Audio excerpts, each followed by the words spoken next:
The following report contains some disturbing images.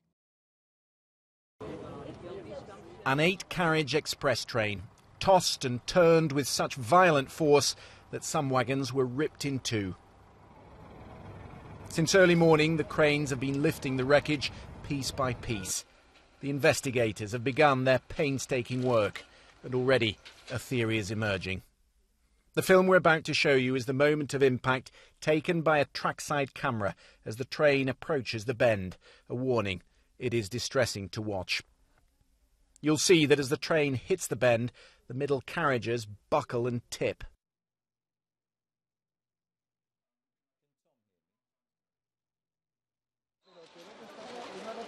Inside were 218 passengers. Some were thrown out of the train as it hit the retaining wall. Their bodies were covered with blankets last night as firemen began a desperate search for survivors, smoke still pouring from one of the upturned carriages. The train was going very fast and it derailed as it was going around the corner. It's a disaster. I was very lucky we survived. I don't know how many dead there are, but there are many. Dios mío, el día de Santiago! The train was approaching the cathedral city of Santiago de Compostela. Officials described the crash site as a difficult bend with a speed limit of 50 miles an hour. But local reports say when the trapped driver radioed his control room, he told them he'd been travelling at 120.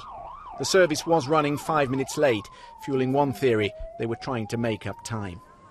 131 survivors were transferred to the local hospitals.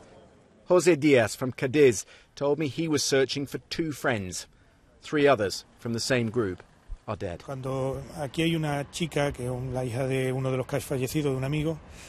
I'm here with the daughter of one of my friends who was killed. It's been a long night. The most difficult part is when they bring the news. It's generally bad. The doctors have warned that so serious are some of the injuries they're treating, the death toll, currently at 80, will probably rise again. Throughout the day, the families of the dead and the missing have been waiting inside this building for news with the help of doctors and the Red Cross. And every now and again, through these open windows, we can hear the screams of despair. It has been, for some, a very long wait. We're told the police are removing clothing and personal effects from the dead and bringing them to the families in the hope they can speed up the identification process. The Prime Minister Mariano Rajoy was born in Santiago. On his visit to the site this morning, he declared 3 days of national mourning. At the moment, 2 investigations are being carried out. One is the judicial investigation, and the other one is by the Commission of Investigation of Train Accidents.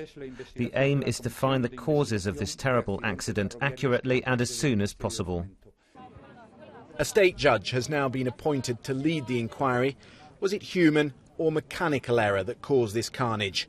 It's the driver and the black box recorder that have the answer. Christian Fraser, BBC News, Santiago de Compostela.